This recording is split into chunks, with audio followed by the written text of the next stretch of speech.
আসানসোলের কুলটির ভারত কোকিং কোল লিমিটেডের অন্তর্গত দামাগড়িয়া বড়িরা কয়লা খনিতে অবৈধভাবে কয়লা কাটতে গিয়ে প্রাণ হারান 3 জন।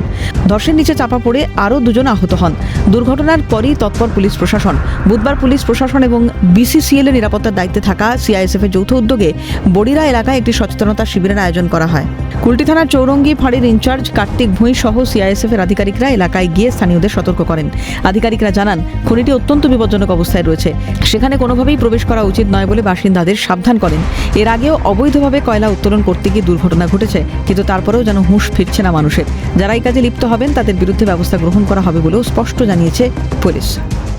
फालतू जो डेंजरस जगह है उस जगह में ना उतरे, ताकि ये जीवन का आप लोग का रिस्क है।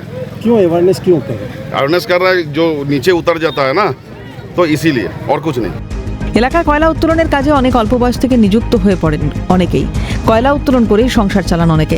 দুমুঠো অন্ন তুলে দেন পরিবারের মুখে। তবে সংসার চালাতে গিয়ে বিপদ ডেকে আনছেন বাসিন্দারা। অবৈধভাবে কয়লা উত্তোলনে ঘটছে বিপদ, তাই কর্মসংস্থানের বিষয়টিও পুলিশের কাছে তুলে ধরেন বাসিন্দারা। কর্মসংস্থানের বিষয়ে আলোচনা করা হবে বলে এদিন আশ্বাস দেন আধিকারিকরা। যদিও এ নিয়ে পুলিশ প্রশাসনের দিকে বারবার আঙুল তুলেছে বিরোধীরা। আমরা ফিলিং করতে গেলে কিছু পিপল ওই র্যাট হলে বসে দিচ্ছে, বলছে আমরা ফিলিং করতে দেবো না। এই ক্ষেত্রে একটু আমরা অসুবিধায় পড়ে যাচ্ছি, তো আমরা মানুষের সচেতনতা আরও বাড়ানোর চেষ্টা করছি।